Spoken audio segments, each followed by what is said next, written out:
nosso cartão. Arroz Vasconcelos, R$18,90. No nosso cartão. Banana Nanica, no Sabe Ganhe, só R$2,95. Óleo Lilza, R$7,19. Leite Nilza, R$3,25. No nosso cartão. Aniversário Só Vem Agro, 45 anos. Presente na sua mesa todos os dias, já fazendo parte da sua família. É o sabor brasileiro, é o sabor caseiro do Brasil. Bálsamo Alimentos. Tradição e qualidade em amendoim. Bálsamo Alimentos. Desde a produção da semente até a sua mão. Bálsamo Alimentos, sabor caseiro para o Brasil inteiro. Momento Cidadania e Democracia com Peterson Juan. Olá, sou Peterson Juan. Todo dia é o dia de olhar para o nosso próximo com carinho e empatia. Ainda mais nesse momento que o Brasil está passando. Milhares de vidas se foram, pessoas perderam seus empregos, suas casas. Muita gente está sofrendo com as consequências dessa crise tão grave que a pandemia trouxe. Agora é hora de cada um fazer a sua parte e ajudar de maneira que puder.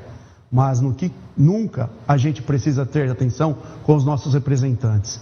Cobrar quem deve ser cobrado, ver o que está sendo feito para recuperar a economia, a saúde e a educação, que perderam tanto durante esses últimos tempos. Gostaram? Siga-me, @PetersonJuanSP e até a próxima. Momento Cidadania e Democracia com Peterson Juan.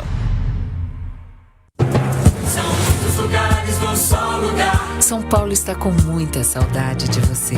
E sabe o principal motivo? São Paulo é para todos. É o estado do Butantan, que leva esperança da vacina para todos. Respeitamos você e todos os cuidados para te receber com toda a hospitalidade. Ainda com distância, mas de braços abertos. São Paulo para todos. Governo de São Paulo. Trabalho e respeito por você. TV Tati, multiplataforma. Multiplataforma. É assim que hoje você consome informação e entretenimento. Por isso, o Grupo Tati, que é pioneiro em multiplataforma, não entrega o conteúdo de maneira isolada. É isso mesmo.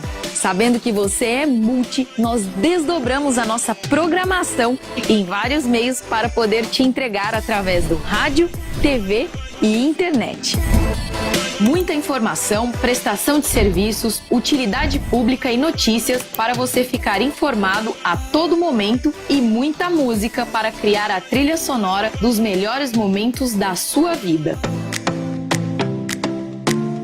Na televisão, o Grupo Tati está presente em praticamente todo o interior paulista, com operações em Campinas e região, Baixada Santista, Vale do Paraíba e Ribeirão Preto. Tem uma abrangência de mais de 10 milhões de habitantes. Ao todo, são mais de 400 horas de produção de TV ao vivo que são compartilhadas através do rádio e da internet. Isto é, na multiplataforma. São mais de 700 horas de lives por mês somente pelo Facebook. Sem contar o Instagram, YouTube, aplicativos e podcasts de todos os programas. Nosso portal de notícias Multiregiões conta com mais de 1 milhão de acessos por mês, pautando os principais assuntos das cidades onde o Grupo Tati está presente com rádio e TV. É o conteúdo multiplataforma, trazendo para você a possibilidade de receber a notícia também pela internet. No Grupo Tati, música também é multiplataforma. Além das tradicionais rádios 79, Central e Difusora, com a Nova Brasil, o Grupo Tati se propõe a cuidar da nossa brasilidade. A Nova Brasil acredita na música brasileira como patrimônio imaterial do país e privilegia a cultura nacional com seus conteúdos e produtos. Nossas rádios tocam os artistas nacionais, reverberando o nosso orgulho de representar a cultura brasileira para mais de 400 municípios. Se você está em casa, no trânsito ou no trabalho, não importa. É você quem decide quando e como quer receber a nossa programação. Música, jornalismo, entretenimento, esporte, e muita interatividade. Muito mais do que a programação tradicional que você já conhece, é a reinvenção da comunicação, trazendo cada vez mais mídias para você ficar bem informado e se entreter o tempo todo. Grupo Tati de Comunicação. Com você, minuto a minuto.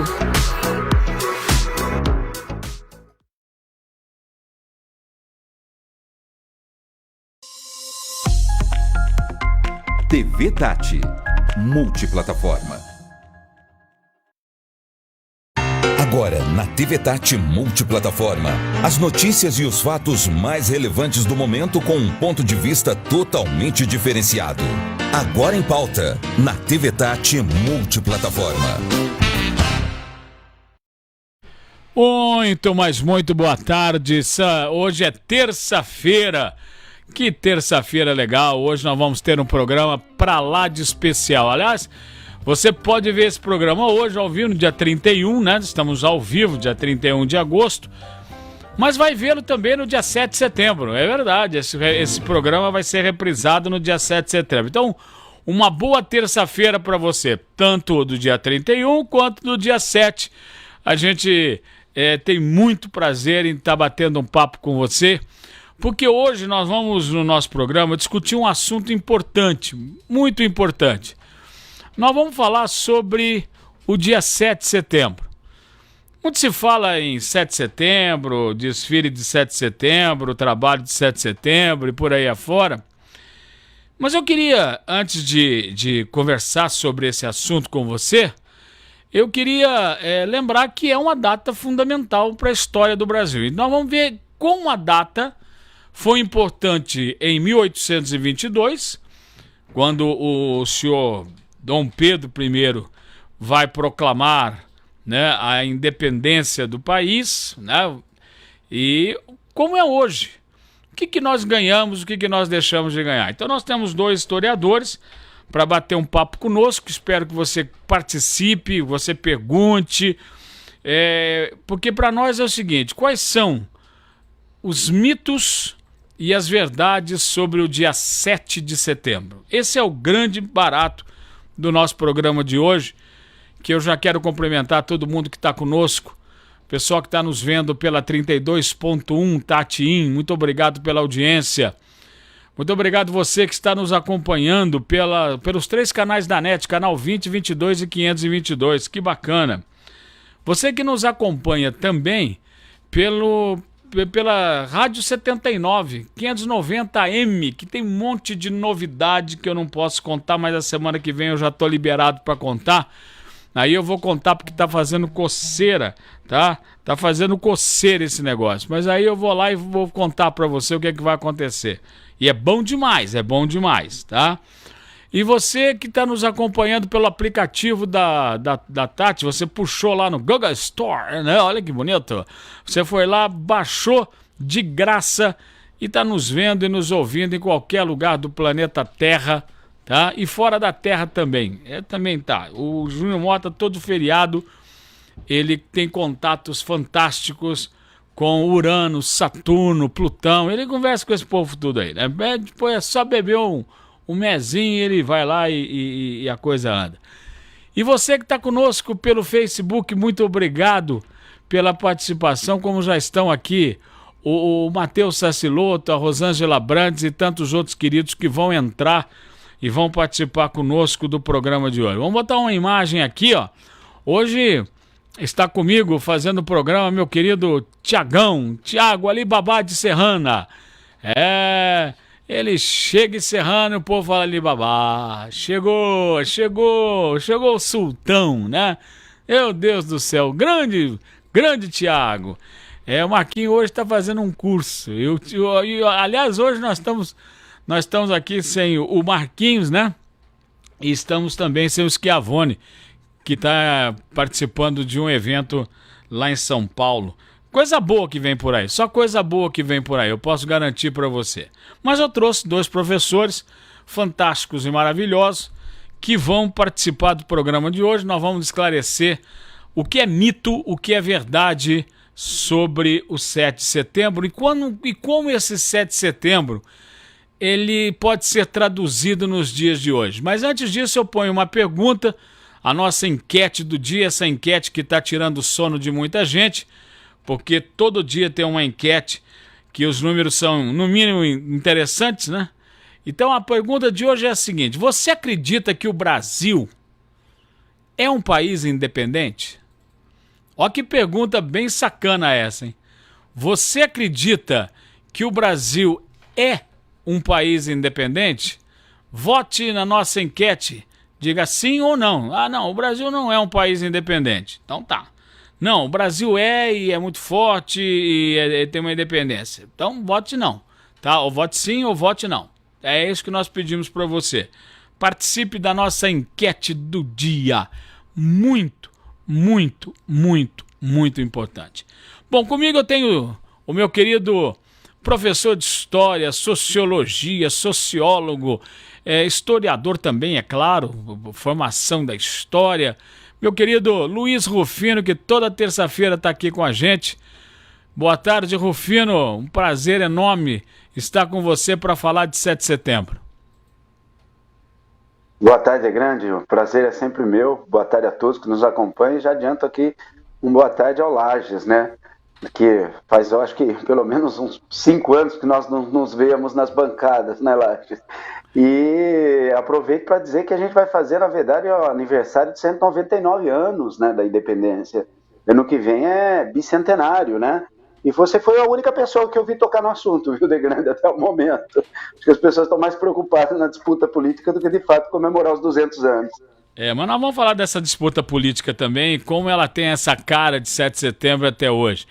E eu quero, como você já antecipou, né, eu quero também receber com muito carinho meu querido professor Antônio Lages, o grande Lages, que tem programa aqui na casa também, é um professor de História, dos melhores professores de História que eu conheço, né, de uma capacidade impressionante, já foi vereador em Ribeirão Preto.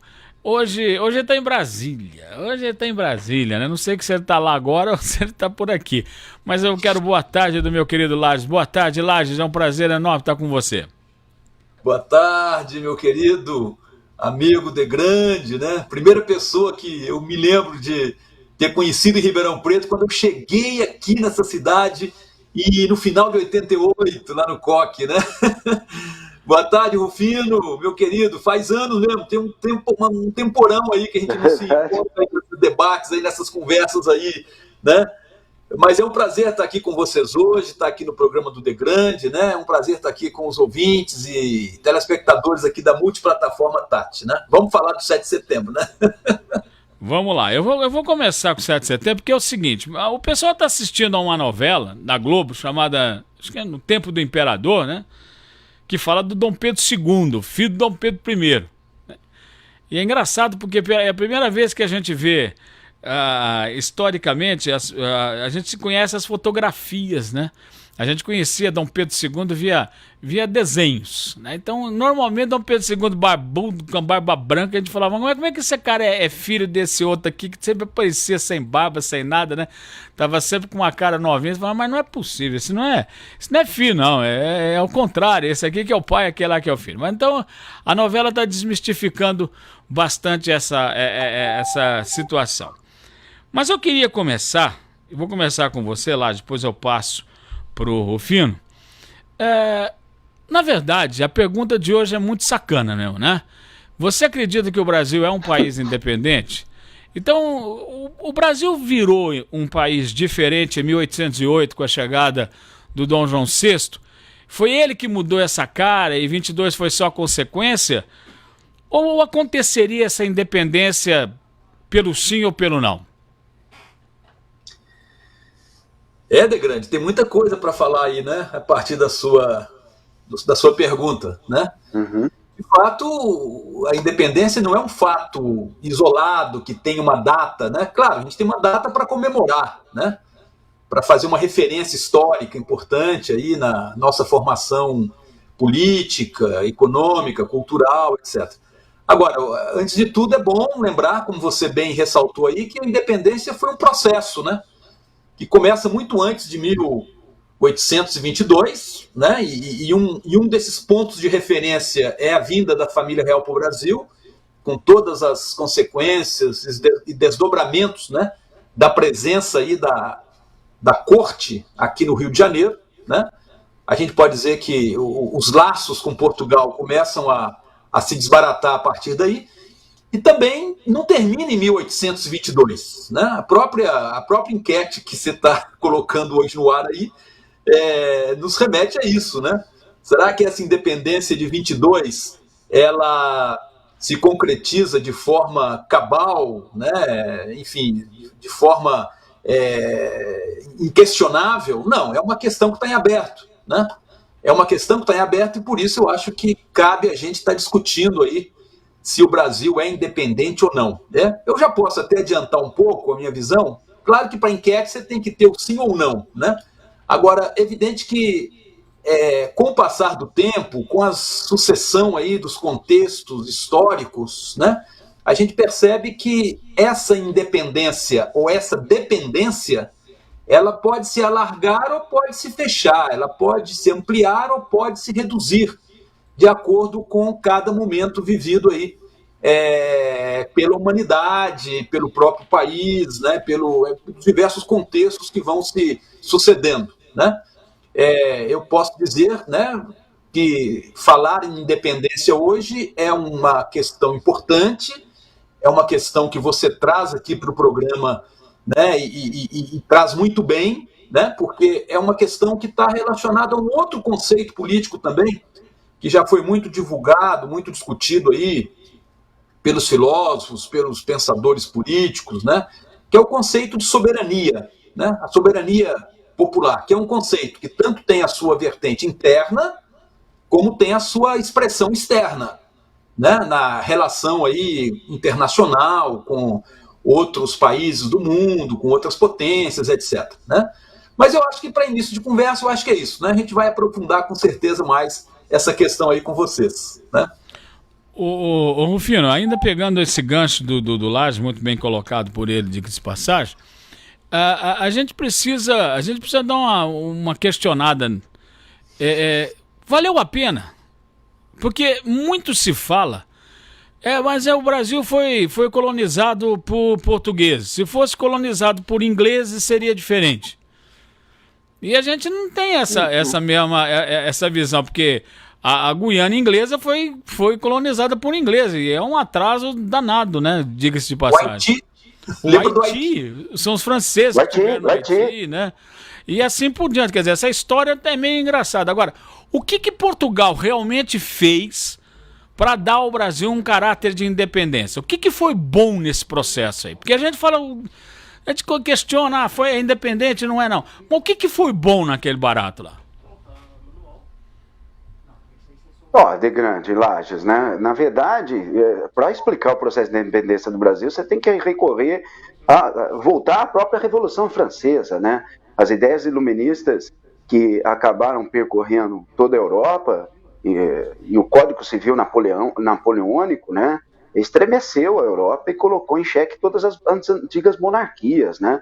Tanto que com a prisão de Napoleão Bonaparte, o Congresso de Viana, realizado em 1814, 1815, tentou restabelecer, restaurar essas monarquias, sem sucesso. Aí vieram sucessivamente as revoluções de 1830 em Paris, a Revolução de 1848, conhecida como Primavera dos Povos, né, na França e por toda a Europa, e essas ideias acabaram se espalhando e acabaram influenciando, inclusive, as independências da América Espanhola.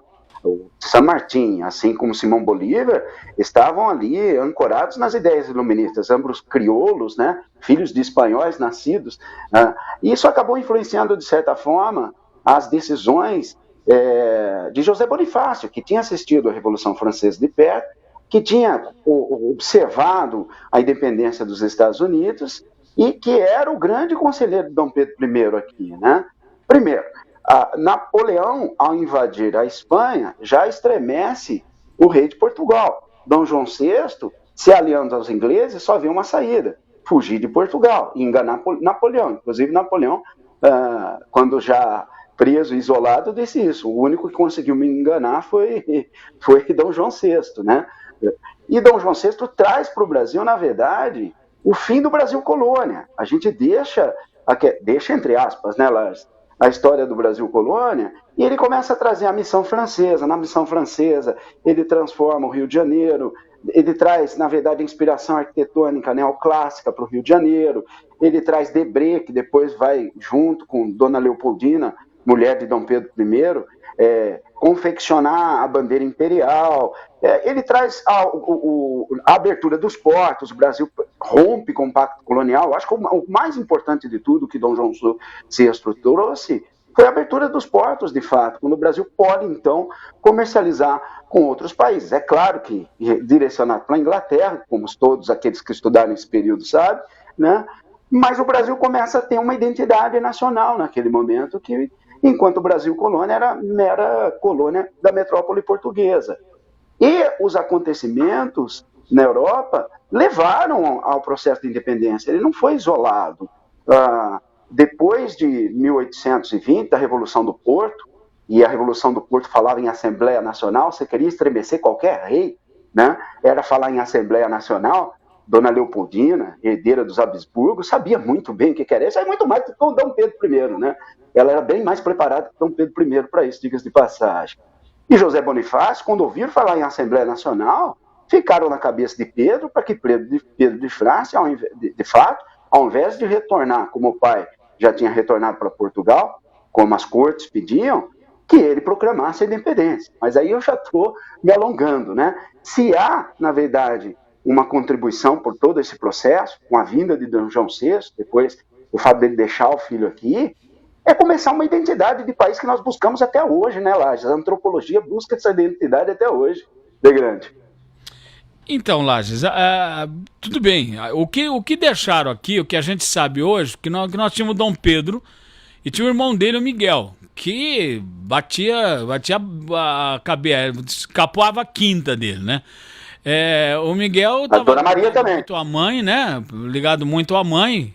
E aí o Miguel queria ser imperador e sabia que não ia ser imperador de porcaria nenhuma. Mas, e começa então o quê? Aí que eu acho interessante, a polarização política, que já começa na própria corte. Como é que esse raio dessa polarização, que até hoje é um mal que assola a sociedade brasileira, porque a gente não entende política como uma construção, entende como uma destruição num processo de eu sou do contra, ele é não, ele é sim.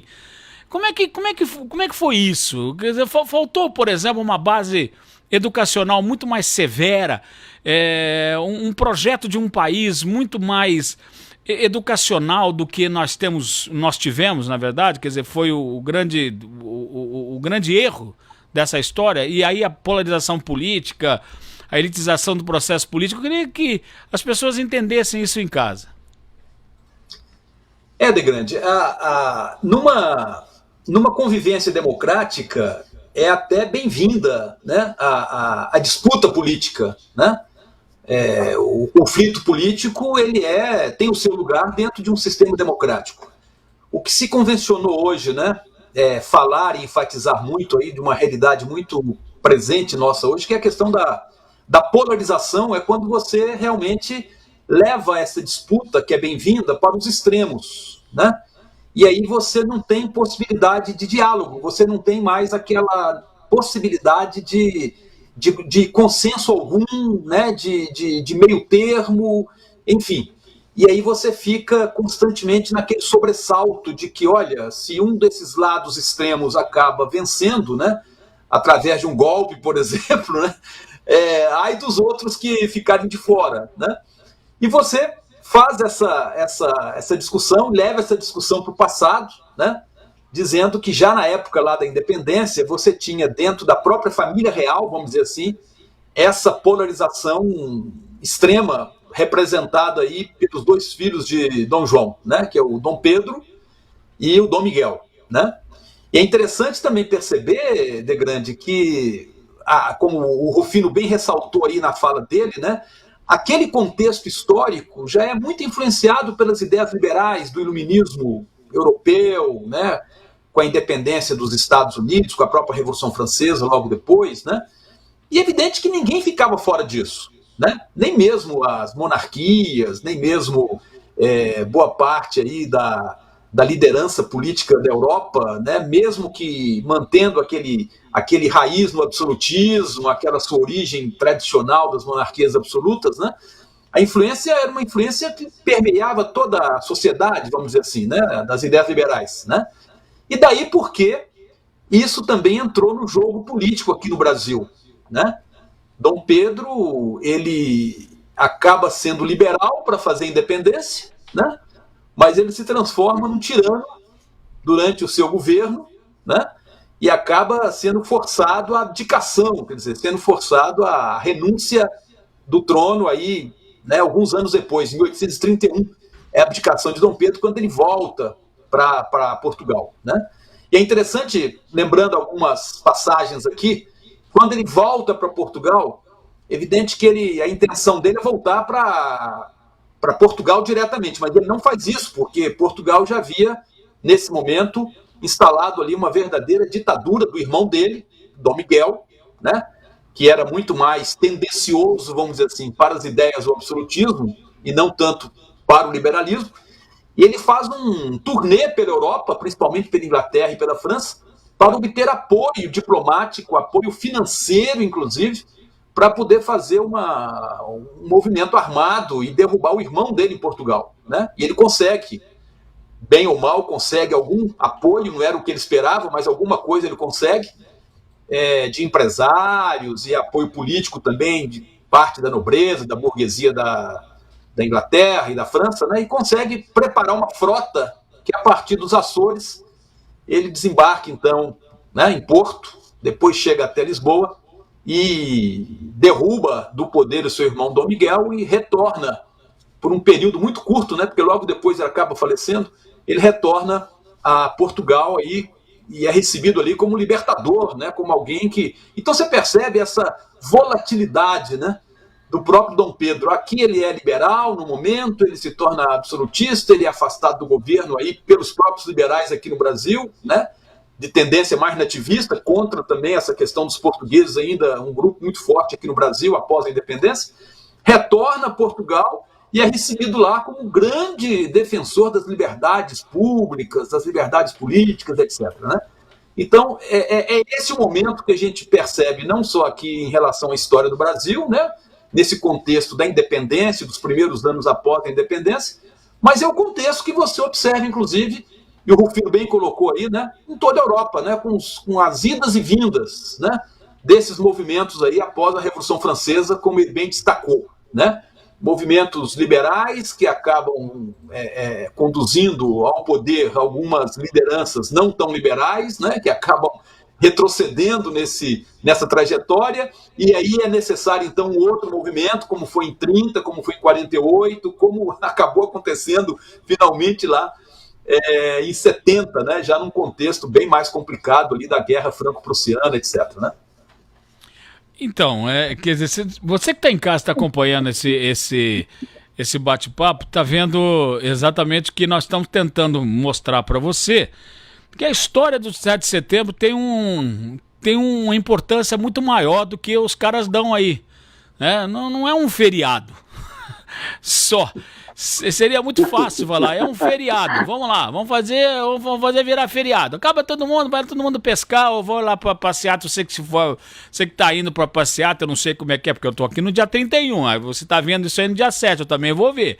Também não sei como é que é. Vamos para passeata, vamos fazer... Não. O negócio era muito mais sério, muito mais profundo do que uma data. Como é também sério, profundo o momento que nós estamos vivendo hoje.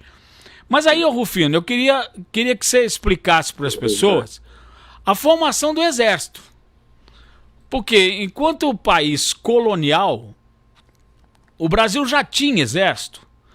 Ou o Exército é uma criação da chegada da família real ou depois da independência? Porque o que a gente imagina de Exército... Tem até hoje que são os dragões da independência, aqueles caras que usam aquelas roupas bonitas, tal, que parece escola de samba. Mas eu queria saber qual é o papel realmente do Exército.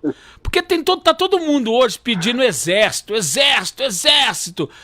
Como é que nasceu isso e qual foi a base dessa história toda? Eu acho que nós estamos ficando muito louco de Grande Lages, né? Porque se pensar que no dia 7 você vai ter gente que está defendendo de certa forma, quando você pede fechamento de Congresso, por exemplo, não é a maioria, por favor, você está sendo absolutista de certa forma, né? Fecha o Congresso, fecha o Supremo, né? E aí, napoleonicamente, governa só o presidente, né? Diga de passagem. Não, o Brasil precisava um pouquinho mais de formação histórica, não dá, né? Mas respondendo pontualmente sobre o Exército, na verdade, quando Dom João VI vem, ele vem, na verdade, escoltado pela Marinha inglesa, porque o Brasil não tem uma marinha. E a primeira forma de se recorrer a uma marinha, na verdade, é contratar corsários. A própria Inglaterra fez isso logo após o descobrimento, logo após as grandes navegações. A Inglaterra precisou recorrer a vários corsários. E o Brasil faz isso. Mais tarde, o Lord inglês, que é um ex-corsário, né, Cochrane, como se pronuncia, ele que vai se tornar, na verdade, o organizador da verdadeira marinha brasileira. O Exército não tinha formado. Você vai chegar em Dom Pedro II, o filho, e você ainda não tinha uma formação do Exército. Aliás, uma das grandes preocupações de Dom Pedro II é saber que o Simão Bolívar tinha um exército e ele não tinha um exército aqui. E ele vai precisar formar, ele vai criar o famoso os voluntários da pátria para poder formar o exército, e ele vai se colocar como, na verdade, o primeiro voluntário da pátria. É assim que o Exército Brasileiro passa a ser formado. Depois, o mesmo Exército, em 1889, vai derrubá-lo num golpe militar, né? A nossa monarquia foi derrubada, a nossa proclamação da República, num golpe militar. As pessoas não devem lembrar disso, né? Os militares têm um papel na nossa história que não pode ser esquecido, não. Não estou dizendo que eu concorde com isso, muito pelo contrário. Estou afirmando que foi um golpe a proclamação da República. Foi assim a formação do Exército, e respondendo. Mas só dar um passo atrás, por um título de curiosidade, os meninos foram criados por Dona Maria, a louca, né? E lá em São Cristóvão. Porque a mãe não se interessava pelos filhos, a mãe não gostava dos filhos, nem Dom Miguel, nem Dom Pedro I, e o pai era um pai ausente, né? Cada um tinha seu palacete, cada um vivia com as suas amantes, né? E esses meninos, para se divertirem, eles confragavam-se nos jardins do palácio. Eles brigavam entre si. Olha que coisa de louco. A história vai confirmar isso. Depois, quando Dom Pedro vai tentar depor Dom Miguel, quem é um absolutista, Dom Pedro já namora as ideias liberais, né? Diferente do seu conselheiro, que é José Bonifácio, e da sua própria esposa, que é Dona Leopoldina, e ele vai com um número infinitamente menor de soldados conseguir depor Dom Miguel, né? Aquela brincadeira dos palácios lá de São Cristóvão se tornaram realidade em Lisboa. Olha que coisa maravilhosa que é a história, que coisa interessante, né, Grande Lages? Ô Lages, aí é que tá. A gente tem um papo hoje, você vai na internet, o que tem de historiador na internet é um negócio impressionante. Como teve infectologista na internet, como tem... Agora, os caras inventaram. Eles inventaram uma nova história, inventaram novos vírus, eles acreditaram em coisas... Eu acho até engraçado. A aula que eles fugiam era aula de história, era aula de biologia, agora, depois, anos mais tarde, eles resolvem dar palpite naquilo que eles nunca tiveram na vida. Nunca tiveram na vida. Né? Inclusive na literatura. Aqui na literatura, como eles são muito ignorantes, eles não leem nada, leram O Pequeno Príncipe, se muito, né? Então esses caras não tem como debater, porque é um bando de ignorantes. Então nós não vamos discutir com o ignorante. Ignorante, a grama é azul, a gente vai achar que é azul também e aplaude. Mas tem uma coisa que muita gente falou, e veio até de pessoas bem instruídas, né? Que o Exército forma o poder moderador. Eu aprendi desde que eu entrei na escola, na minha vida, que o Brasil tem 3 poderes: executivo, legislativo, né, e o judiciário. Só conheço esses 3. Mas apareceu uma época que tinha o raio do poder moderador. Como é que isso funciona na cabeça do energúmeno, que não sabe direito o que ele está falando, E aí ele mistura exército com poder moderador, ele abre a caixinha assim, vai botando tudo dentro e fala, agora esse é o país democrático que a gente quer. Brincadeira. Explica isso, Lages, pelo amor de Deus, pro público que acha que a grama é azul. Só voltando um pouquinho aí na questão anterior, né, da formação do exército, né, o Rufino colocou muito bem, né, que o Brasil demorou para ter um exército e, após a independência, a preocupação maior não era tanto com as questões externas, mas com as revoluções internas, né, com a farroupilha, com a cabanagem, com a balaiada, enfim. E aí eles formaram a Guarda Nacional. Na verdade, a única força militar que nós tínhamos, né, até praticamente na Guerra do Paraguai, era a Guarda Nacional, que era formada aí por todo o interior pelos grandes senhores de terra, de escravos, né? E muito mais com essa preocupação de manter o controle interno, manter a estabilidade política interna. E o Exército, na verdade, só foi formado mesmo às vésperas da Guerra do Paraguai, né? E isso foi um sufoco, na verdade, foi difícil esse processo todo, e acabou, né, o Exército ali, a partir de Caxias, a partir da própria vitória na guerra, assumindo uma posição de destaque, uma posição também muito influente do ponto de vista político, né, que vai levar ao golpe militar, é claro, o Rufino destacou bem aí, ao golpe militar que depôs Dom Pedro II. Mas a questão do poder moderador, que muita gente anda falando aí, sem saber do que se trata, né, Odegrande, é que ele é previsto na Constituição de 24. A primeira carta constitucional do Brasil, outorgada, né, por Dom Pedro I em 1824, e aí tem um detalhe importante, ela foi outorgada e não promulgada por uma Assembleia Constituinte, ele dissolveu a Assembleia Constituinte que estava discutindo a Constituição, iam debater e aprovar a Constituição, e ele simplesmente convocou lá uma grade de amigos, né? Enfim, e esse grupo elaborou a Constituição de acordo com o figurino e de acordo com a cabeça de Dom Pedro I, né? E ele outorgou essa Constituição. É nessa Constituição, nessa carta, é que você tem a previsão de um quarto poder que existiu durante todo o Império. Até a proclamação da República, nós temos aí o quarto poder. E era, de fato, uma espécie de uma incursão dessas ideias ainda absolutistas, reacionárias, né, no século XIX, dentro de uma carta que tinha outros princípios, outros aspectos liberais, né? Mas o que era o poder moderador? É quando havia algum conflito entre, por exemplo, o legislativo, representado aí pela Câmara, pelo Senado, e o executivo, representado pelo próprio governo, né, liderado aí pelo presidente do Conselho de Ministros, que era o nome que corresponde aí ao primeiro-ministro do parlamentarismo, né? Então, quando havia algum choque entre poderes, né, então você tinha a interferência direta do imperador. Então, o imperador reservava para si o poder moderador, e ele interferia em conflitos que geralmente aconteciam, e aconteceram algumas vezes, entre o executivo e o legislativo, né? Então você está percebendo que é uma situação completamente fora do contexto atual, não tem nada a ver com o contexto que a gente está passando hoje, né? A partir de 89, com a República, nós adotamos aqueles princípios liberais, né? Principalmente copiando o modelo norte-americano aqui na Constituição de 91, né? E a partir daí você não tem mais poder moderador, não existe mais isso, né? Como eu acho que não existe mais em lugar nenhum do mundo, nas cartas constitucionais, a previsão de um quarto poder que interfira quando houver conflito entre os demais, né? Então, quem está falando aí em poder moderador nas mãos do Exército não está sabendo, ou das Forças Armadas, não está sabendo o que está falando. Porque, na verdade, não era nem o Exército que tinha o poder moderador lá na época do Dom Pedro II, né?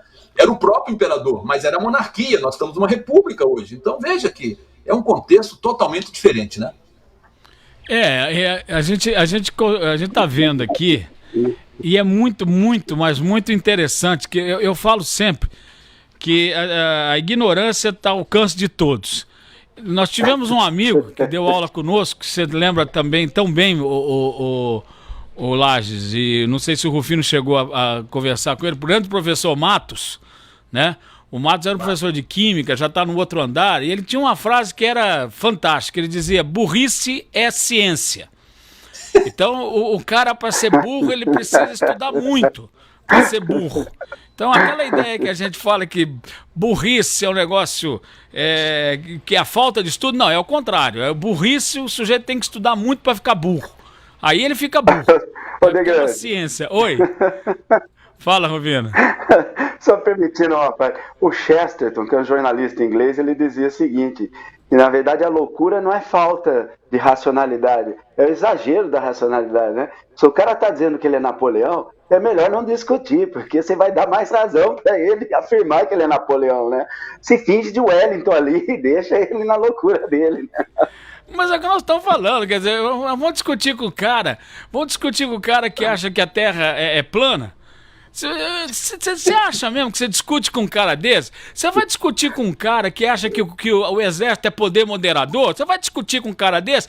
A grama pra ele é azul, então você bate palma, fala realmente azul mesmo, meu compadre. Vai lá, vai pra rua, vai brigar, vai fazer o que você quiser. Vai ser ignorante assim, mas é cientificamente ignorante, tá? Então nós vamos fazer o seguinte, nós vamos para um rápido intervalo e na sequência nós vamos tocar num assunto que é um probleminha, uma ferida nessa história. E eu vou fazer a pergunta para os dois. Dom Pedro I era uma cavalgadura? Era uma mula?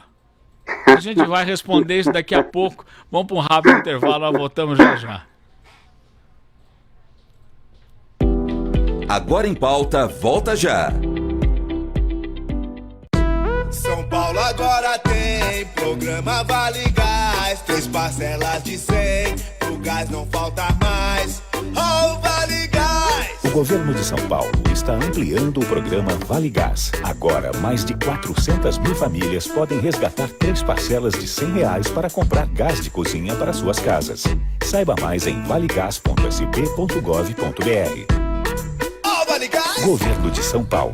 Trabalho e respeito por você. Vamos celebrar a esperança. Savenhago 45 anos. A maior festa de preços e prêmios. Mais de R$1,5 milhão de reais. 380 mil toda semana. Uma grande ação para garantir as melhores ofertas do ano. Batata, 1,85 no nosso cartão. Arroz Vasconcelos, 18,90 no nosso cartão. Banana Nanica, no Sabe Ganhe, só 2,95. Óleo Lisa, 7,19. Leite Nilza, 3,25 no nosso cartão. Aniversário Savenhago, 45 anos.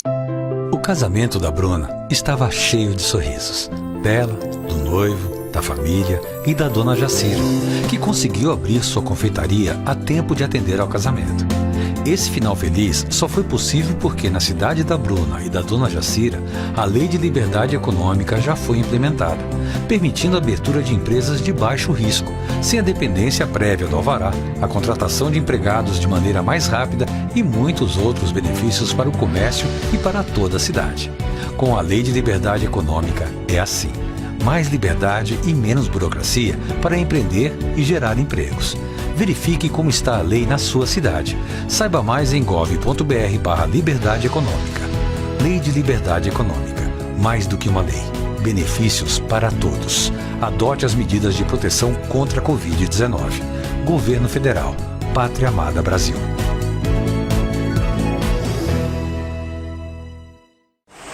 Olá, pessoal! Venho convidar vocês agora estamos aqui há 2 meses da nossa reinauguração e eu quero hoje apresentar para vocês o nosso novo espaço, só que hoje em funcionamento. A Kerastine Centro de Beleza está aqui próximo ao Ribeirão Shopping e eu quero mostrar para vocês em primeira mão como que funciona a nossa fábrica de sonhos e a nossa linha de produção. Vem comigo! Quando nós dizemos e afirmamos que a Kerastine Centro de Beleza não é só um salão e a lisoplastia não é só um alisamento, é disso que estamos falando. Nós atendemos diariamente pessoas que vêm buscar algo a mais do que um procedimento estético. Elas vêm procurar algo também que venha trazer esperança, beleza, autoestima, e é por isso que eu digo e afirmo que essa é a nossa fábrica de sonhos.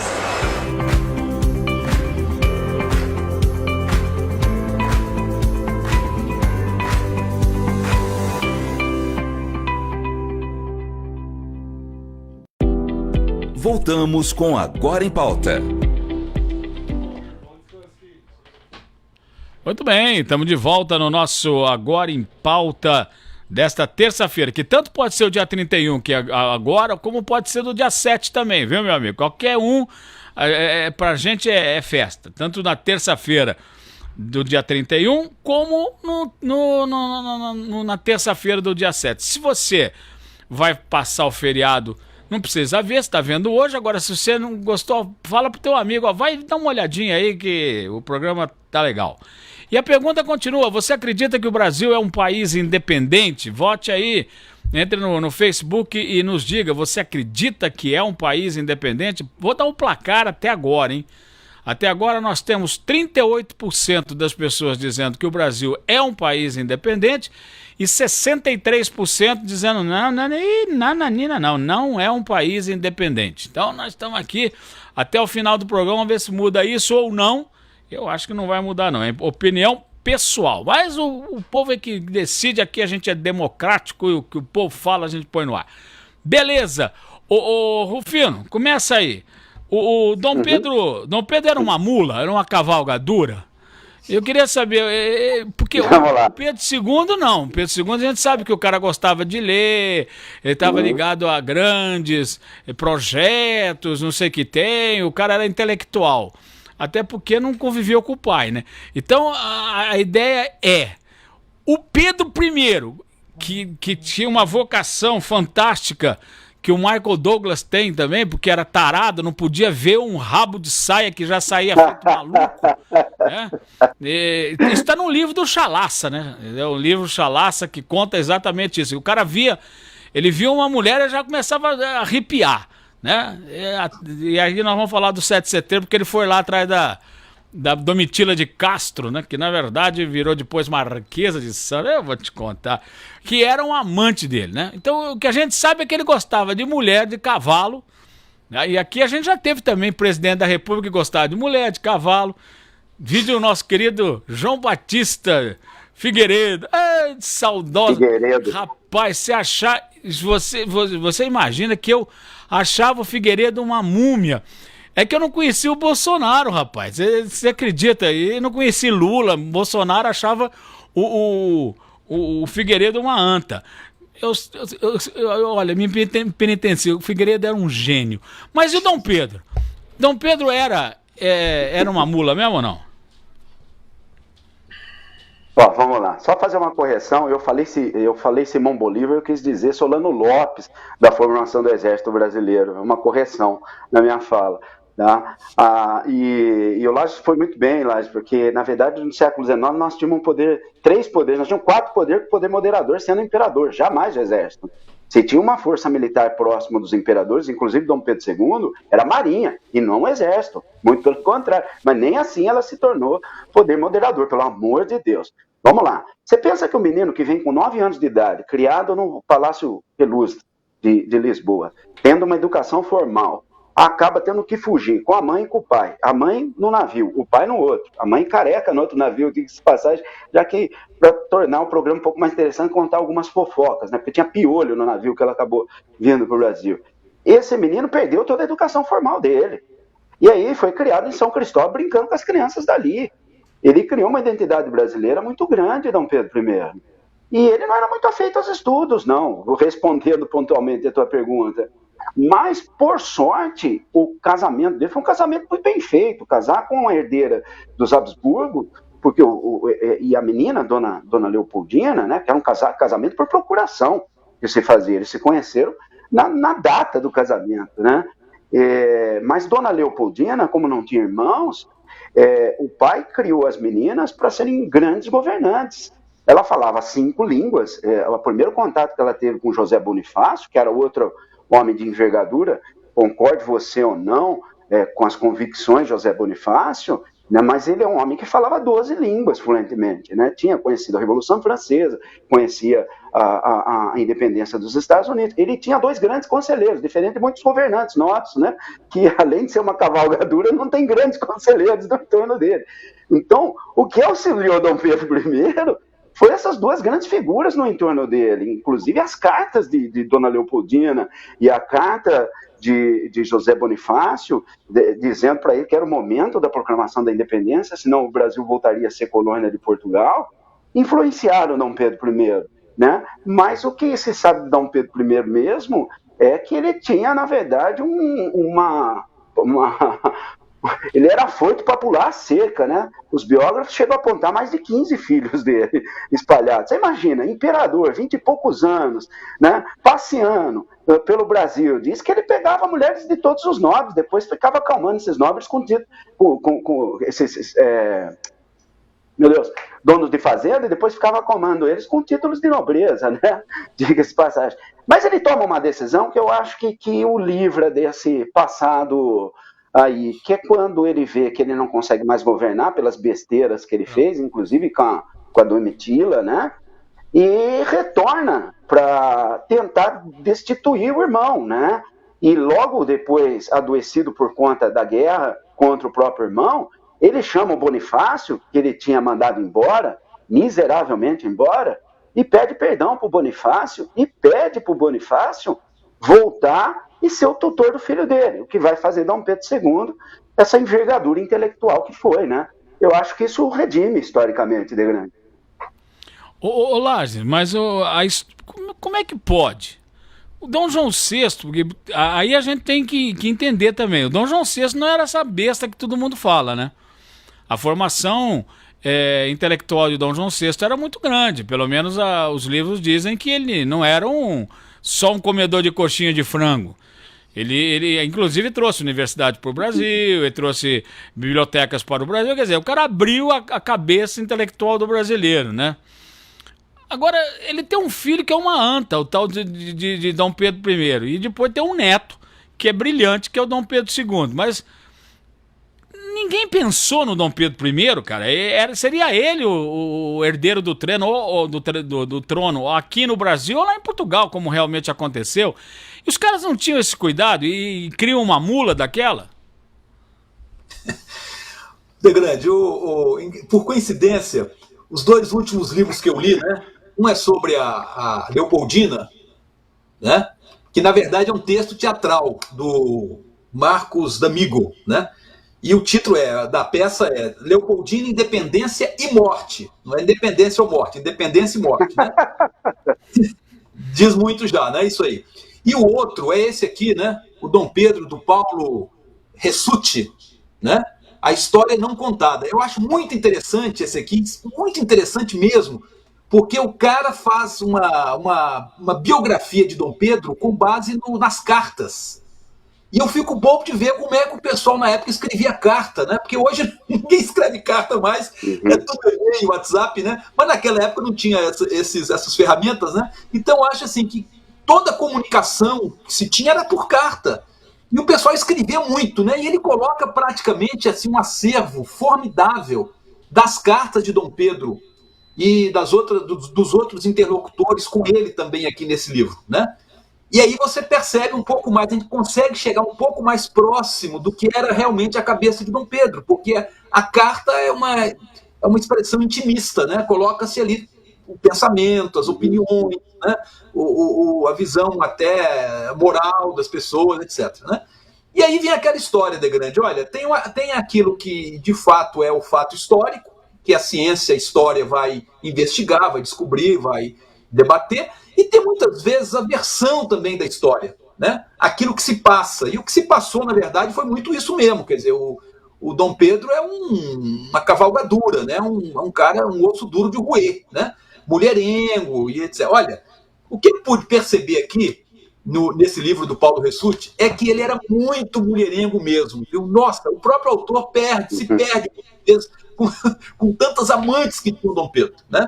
Então, nesse aspecto aí, eu acho que o fato histórico coincide muito com a versão do fato histórico, né? Agora, tem outras coisas, né? Que o Rufino já colocou muito bem aqui. Ele tem a sua infância, adolescência, né? Os primeiros anos de juventude, é uma vida muito atribulada, né? Com essa questão da fuga de Portugal, instalação aqui, né? Era uma colônia inóspita em comparação lá com Lisboa, né? Com a corte em Portugal, etc.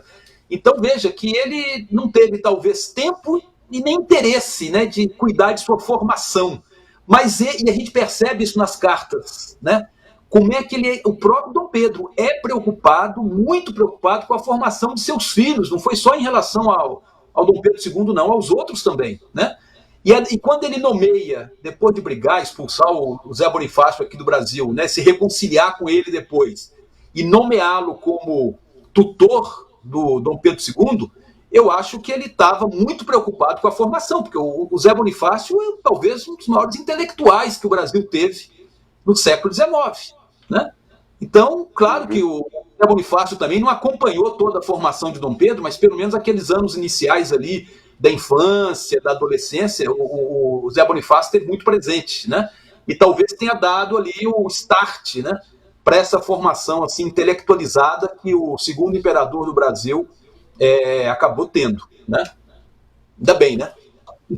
Por aí. Ô, Rufino, a verdade é que nós, brasileiros, sempre precisamos de grandes heróis, e o que a gente pouco tem é herói, né?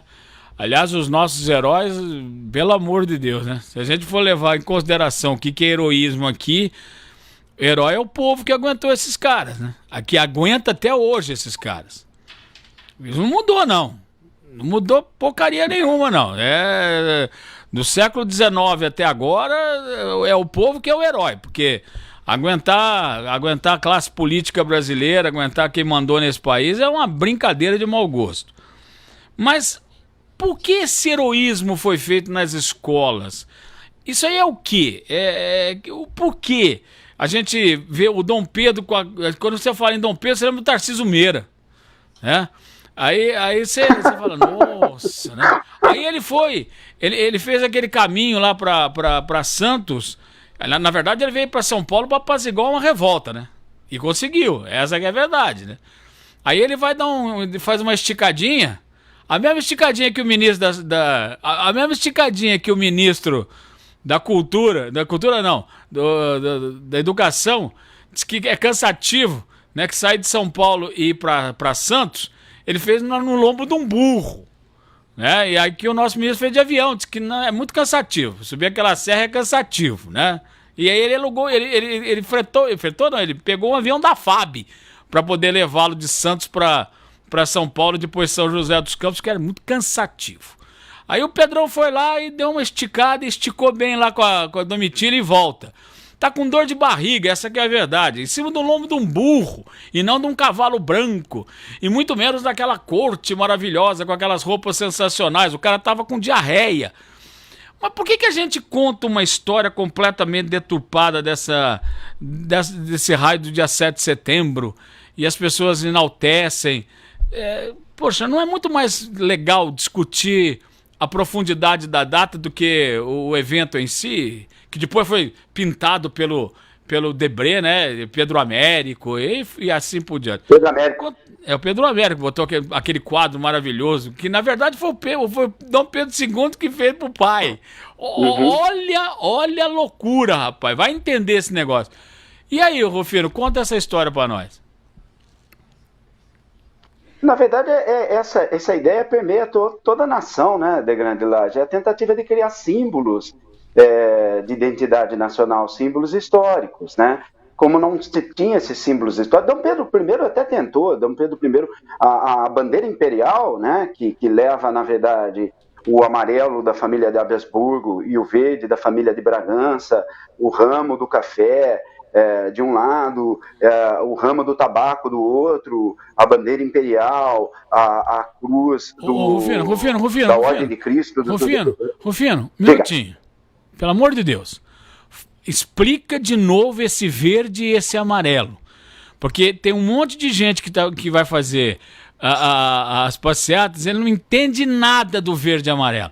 Fala de novo, devagar, pro cara entender que aquilo não é bandeira criada por Bolsonaro. Conta, pelo amor de Deus, como é que é, para as pessoas não fazerem essa confusão maluca. Por favor, explica de novo, que eu amei essa explicação. E o povo quer saber.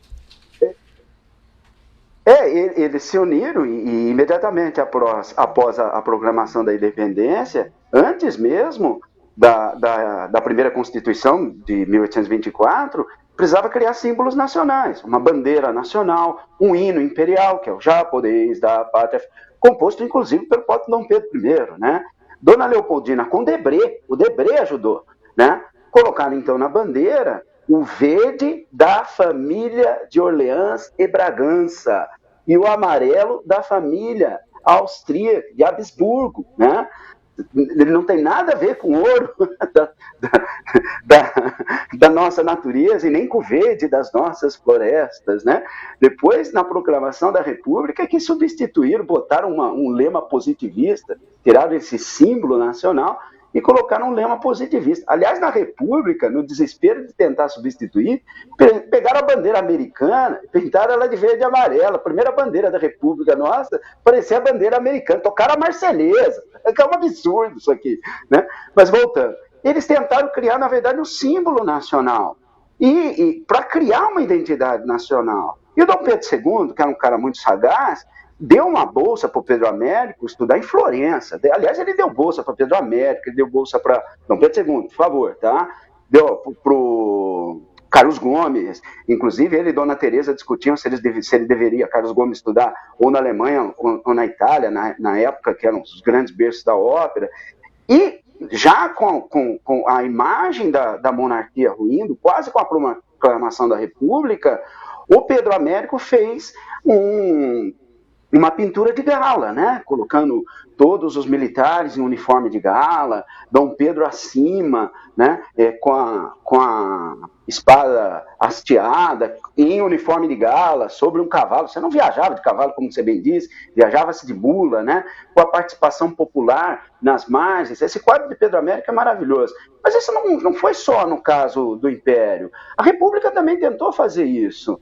O próprio Pedro Américo pintou um dos quadros icônicos da República, que é o esquartejamento de Tiradentes. O quadro é de Pedro Américo. O mesmo que pintou para a monarquia, pintou para a República. Então, assim, faz parte de uma identidade nacional tentar buscar esses símbolos. Mas não mentir, né? Não dizer que foi glorioso dessa forma. Eu acho que é necessário contar a história real de Grande Lages. Então, é isso que eu queria... quem conta essa história, ô Lages? É uma pergunta muito difícil para você. Quem perdeu ou quem ganhou? Tradicionalmente, a história ela é contada pelos vencedores, né? Isso aí já é de praxe, né?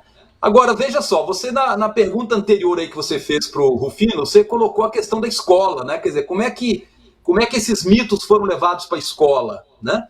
Hoje, ainda bem que nós temos aí um processo muito interessante, né, de que tem um Programa Nacional do Livro Didático, né, com bons autores, com boas edições, que tem se referenciado muito numa pesquisa mais histórica, voltando, inclusive, à pesquisa acadêmica, né, a respeito desses personagens, dos principais fatos históricos do Brasil e do mundo, etc. Então, tem melhorado muito, né, essa questão aí da chamada transposição didática, né, da academia, dos institutos de pesquisa até a sala de aula, né? Agora, isso que o Rufino colocou aí, eu acho que é corretíssimo, né? Essa questão dos mitos, né? Porque o mito faz parte da formação de qualquer comunidade, Ildegrande, né? Você tem a mitologia grega, por exemplo, que é baseadas, por exemplo, em alguns fatos históricos, mas a versão, a interpretação, a intervenção das divindades, aquela coisa toda, aí forma um mito. Então, na formação, por exemplo, da nossa nacionalidade, da nossa identidade nacional, é muito presente também a questão dos mitos, né? O Rufino destacou bem aí, não foi só em relação à figura de Dom Pedro I, outros personagens, o Tiradentes, né? Me lembro agora que um tempo atrás aí, acho que foi ano passado, eu fiz um texto, ilustrando o texto com o Tiradentes esquartejado e impulsionei isso lá no Facebook, né? O Facebook me censurou, falou que eu estava fazendo apologia da violência, né? Expondo alguém esquartejado. Olha, do Pedro Américo, né? Então, veja, meu cara, tem essas coisas que eu aí, 2 anos, né? O ano passado. Então, veja, né, é interessante essa questão, quer dizer, a história, de fato, ela é contada pelos vencedores, mas cabe ao historiador, né, cabe ao pesquisador, exatamente, desmitificar, muitas vezes, os mitos, né? Não chamando simplesmente o mito de uma mentira, mas tentando entendê-lo, compreendê-lo e encaixá-lo dentro dessa formação toda aí da nacionalidade, da identidade do nosso povo, né? Para esse povo aí que sonha na volta da ditadura, eu quero contar uma história rápida aqui, viu, o bando de farta de cérebro. Se eu chamar de oligofrênio, o cara não vai saber o que é. Então, chama que é falta de cérebro, tá bom. Eu tive um professor, brilhante professor de história, que um dia, num discurso de 21 de abril, disse assim, ó, sabe o que acontece? O Tiradentes virou herói e morreu porque era o mais pobre da turma. E eu não estava errado, não, né? Era o mais pobre da turma. Tomou 2 dias de cana. 2 dias de cana. Ele ficou preso porque ele destruiu um símbolo nacional. Os caras do exército foram lá e pegaram o doicote, sei lá que raio que era naquela época, tiraram o cara, tava dando aula, foram lá, abriram a porta e tiraram o cara porque ele disse, Tiradentes era o mais pobre. Quer dizer, você já imaginou se a gente faz esse programa naquela época? Não tinha dúvida. Eu saio daqui no Camburão, o Rufino com certeza vai preso também, e o Laje também, nós vamos tudo pra cadeia. Porque, imagina, nós estamos estragando os símbolos nacionais. Agora é interessante que esse mito não tem nada a ver com o mito que nós temos hoje no poder. O mito do poder hoje é Palmito, que era o apelido dele, que as pessoas precisam entender. É o Palmito, lá no exército era chamado de Palmito, tá? E que na verdade não era nem Palmito, como ele era da região de Biúna, aquela coisa toda, ele chamava o cara de Parmito. Então ele era conhecido lá como Mito. Aí os caras acharam, e ele gostou, né? Aí me lembra o Fernando Pessoa, o mito é o nada que é tudo. Né? Então, quer dizer, não vale porcaria nenhuma, mas o povo acha que é legal. Então tá aí, esse é o mito que nós temos, diferente desses mitos que foram criados na época, porque nós não tínhamos absolutamente nenhum mito mesmo. Nosso mito era uma grande piada. Ô Rufino, hoje, agora sim, respondendo a pergunta, eu quero depois o Laje analise também. Nós temos pouco tempo, estamos chegando no fim do programa. Você acredita que o Brasil é um país independente? Nós temos 59% do nosso público dizendo que não é independente. Mas 41% diz que é. Na verdade, essa independência nós temos ou não temos, Rufino? Depois eu Laje a mesma pergunta. Nossa, pergunta difícil de responder, de grande Lages. Mas eu vejo que a soberania nacional, tanto a esquerda como a direita, né, eles sempre defenderam a soberania nacional. Quando você tem um mundo completamente globalizado e tentando criar uma legislação única, como você vê a ONU, por exemplo, tentando criar uma legislação única e que vai interferir nas legislações dos diversos países, eu acho que isso afeta, de certa forma, a soberania nacional, né? Eu acho que a gente está caminhando para o mundo em que as soberanias nacionais vão se perdendo. Legitimidade histórica, nós temos, porque Dom Pedro I tinha legitimidade, aliás, era o único que tinha legitimidade para fazer isso, né? Como príncipe regente, senão o pai dele também do outro lado, né? Agora, o mundo é outro, né? É muito difícil. Eu temo para que a gente perca, na verdade, a gente venha a perder essa identidade nacional que o brasileiro ainda tende a buscar, né? Não sei. Ontem eu reli a Sérgio Buarque de Holanda em uma entrevista dele, e ele dizia que diante desse tipo de homem cordial que nós somos, né? Essa praga de homem cordial que criou essa artimanha para se livrar de toda a burocracia, que nenhum regime seria suficientemente forte para vencê-lo, né? O Sérgio, no final da vida, acreditava que essa cordialidade destruiria se fosse república, se fosse monarquia, se fosse liberalismo, se fosse socialismo, fosse o quê, né? Eu acho que é assim eu respondo, de grande Laje. Ô Laje, e aí? Tão independente ou não? Gostei da resposta do Rufino, mas quero a tua também. O De Grande, o Rufino destacou bem, né? Nessa onda globalizante que a gente está vivendo, né? E aí a globalização não é só econômica, ela é cultural também, né? Ameaçando até essas perdas de identidade, etc. Veja que o mundo inteiro está cada vez menos independente e mais dependente, seja lá a que for, né? Olha, os Estados Unidos acabaram de sofrer uma derrota no Afeganistão, né? Eu posso dizer, então, que a grande potência do mundo, potência econômica, militar, exemplo de liberalismo, exemplo de democracia liberal, é um país assim tão independente? Não, porque eu acho que pelo menos o projeto de 20 anos de ocupação que os americanos tiveram lá no Afeganistão foi para água abaixo, né? Então veja que a gente está vivendo num mundo em que essa questão de dependência e independência são conceitos cada vez mais relativizados, né? É claro que a gente que está no meio desse turbilhão todo, né, a gente tem as preferências, né? A questão da soberania, por exemplo, que o Rufino destacou bem na resposta dele. Veja, você tem aí na contramão dessa tendência globalizante esses movimentos nacionalistas, como o do Bolsonaro aqui no Brasil, como do próprio Trump nos Estados Unidos, em outros grupos e personagens lá da extrema-direita na Europa, né, que tenta fazer exatamente o contrário, quer dizer, voltar a uma situação de independência bastante grande, no sentido bem do nacionalismo mesmo, né, diante do restante do mundo, das relações internacionais, etc. Mas será que esse é o caminho? Eu acredito que não. Né? Eu acredito que a gente tem aí essa tendência para valer, definitiva, né? De, quem sabe, construirmos uma humanidade mais solidária, né? Que tenha mais compaixão com o sofrimento alheio, que se preocupe mais com as mazelas dos outros, etc. Né? Então, acho que a dependência ou independência vai muito de acordo com o momento que a gente está vivendo, de acordo com as ameaças que a gente está sofrendo naquele instante, né? Enfim, eu acho que pode variar muito essa resposta. E eu fico contente porque o público, no programa de hoje, a gente tentou mostrar para o público, desmistificar um pouco essa história do 7 de setembro. Quer dizer, e parar com esse negócio de...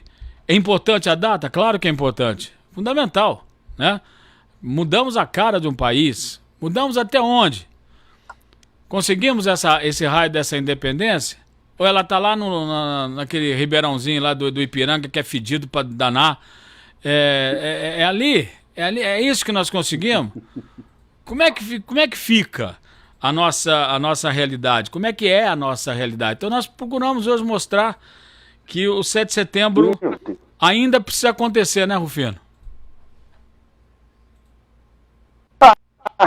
De grande, nós estamos em construção, né? Mas olha, eu vou. O último encontro que eu tive com o Dom Bertrand, um dos herdeiros do trono, diz o seguinte, né? Na monarquia, ou pelo menos na última, Dom Pedro II, se fazia política. Na República parece que a gente só fez negócio até hoje, né? Na tristeza gigante o que a gente está vivendo, eu parece não ver, não acredito em ver luz no fundo do túnel, não, infelizmente. E se tem a luz no fundo do túnel, né, Lars? É trem, né? É o trem que vem correndo aqui que vai passar em cima da gente. Porque essa é a nossa maior esperança. A luz no... Atropelar todo mundo. Nós vamos atropelar, porque a coisa tá brava, rapaz. Que coisa. Será que a gente não aprende não, Lars?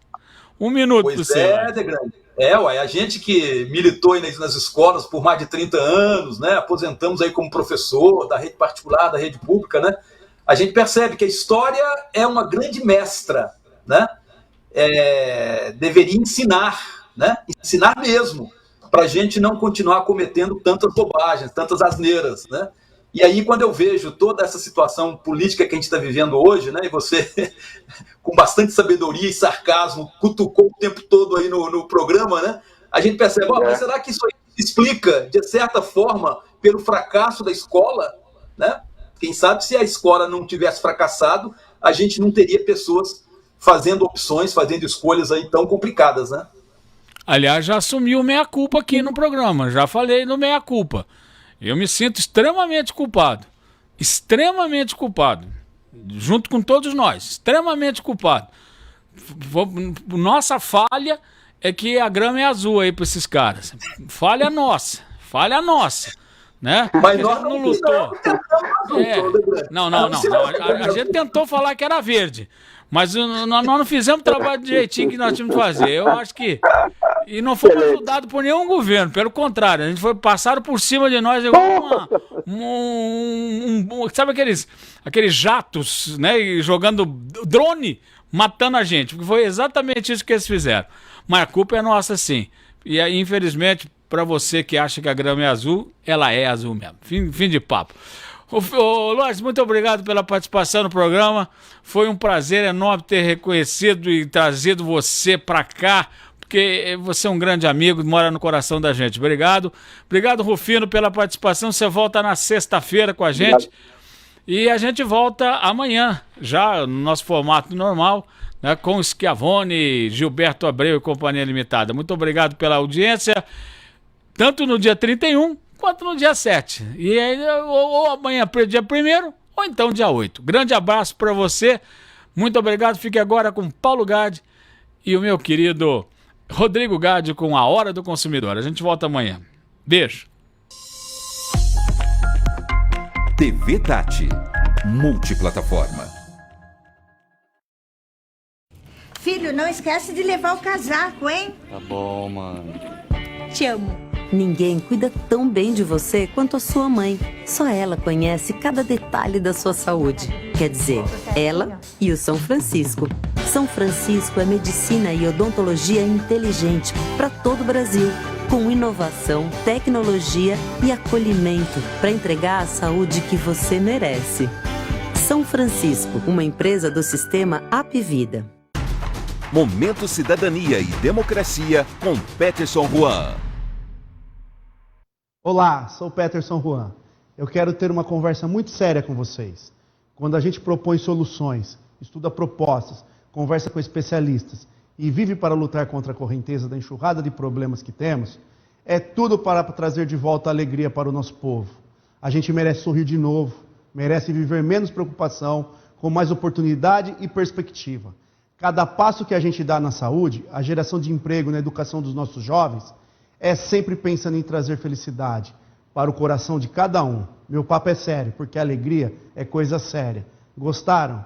Siga-me nas minhas páginas, @PetersonJuanSP e até a próxima. Momento Cidadania e Democracia com Peterson Juan. Para criar uma bela plantação, a terra precisa de força. Também precisa do sol, da água e de um produtor rural. E o produtor precisa da Caixa, que acredita no seu sonho de vencer no campo e de fazer o Brasil crescer junto. A Caixa está pronta para oferecer soluções de crédito para todos os produtores rurais. Fale com o gerente. A força do agro agora é Caixa. Caixa, o banco de todos os brasileiros. Governo Federal. Pátria Amada Brasil. São muitos lugares num só lugar. São Paulo está com muita saudade de você. E sabe o principal motivo? São Paulo é para todos. É o estado do Butantan, que leva esperança da vacina para todos. Respeitamos você e todos os cuidados para te receber com toda a hospitalidade. Ainda com distância, mas de braços abertos. São Paulo pra todos. Governo de São Paulo. Trabalho e respeito por você. Chegou o Plano Controle da Santa Casa Saúde Ribeirão. Plano de saúde odontológico em um só lugar, a partir de R$ 74,17. Ligue 3977-6500. santacasasaude-ribeirão.com.br. Responsável técnico Dr. Marcelo de Bonifácio, CRMSP 83560. Big Feira é só no Big Compra. Segunda e terça tem produtos frescos e com muita qualidade. Vem pra feira. Brócolis Ninja, 1,98 a unidade. Banana Nanica, 2,78 kg. Maçã Gala Nectar, 2,98 pacote 1 kg. Leite Bonolate 1 litro, 3,29. Ponta de peito bovina, 24,90 kg. Adicione nosso WhatsApp e confira todas as ofertas. Supermercados Big Compra, sempre próximo, sempre presente. O Posto Triângulo está 24 horas de portas abertas para atender você e com cerveja gelada. Referência em qualidade de combustíveis. Posto Triângulo, aberto 24 horas. Posto Triângulo, na Avenida Francisco Junqueira, 1472, aberto 24 horas. Vai ligar para o Posto Triângulo? Fone 3941-5050, aberto 24 horas. Posto Triângulo. Beba com moderação. Multiplataforma. É assim que hoje você consome informação e entretenimento. Por isso, o Grupo Tati, que é pioneiro em multiplataforma, não entrega o conteúdo de maneira isolada. É isso mesmo. Sabendo que você é multi, nós desdobramos a nossa programação em vários meios para poder te entregar através do rádio, TV e internet. Muita informação, prestação de serviços, utilidade pública e notícias para você ficar informado a todo momento e muita música para criar a trilha sonora dos melhores momentos da sua vida. Na televisão, o Grupo Tati está presente em praticamente todo o interior paulista, com operações em Campinas e região, Baixada Santista, Vale do Paraíba e Ribeirão Preto. Tem uma abrangência de mais de 10 milhões de habitantes.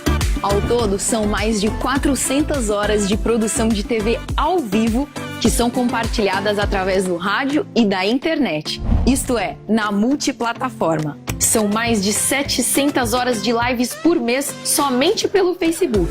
Sem contar o Instagram, YouTube, aplicativos e podcasts de todos os programas. Nosso portal de notícias Multiregiões conta com mais de 1 milhão de acessos por mês, pautando os principais assuntos das cidades onde o Grupo Tati está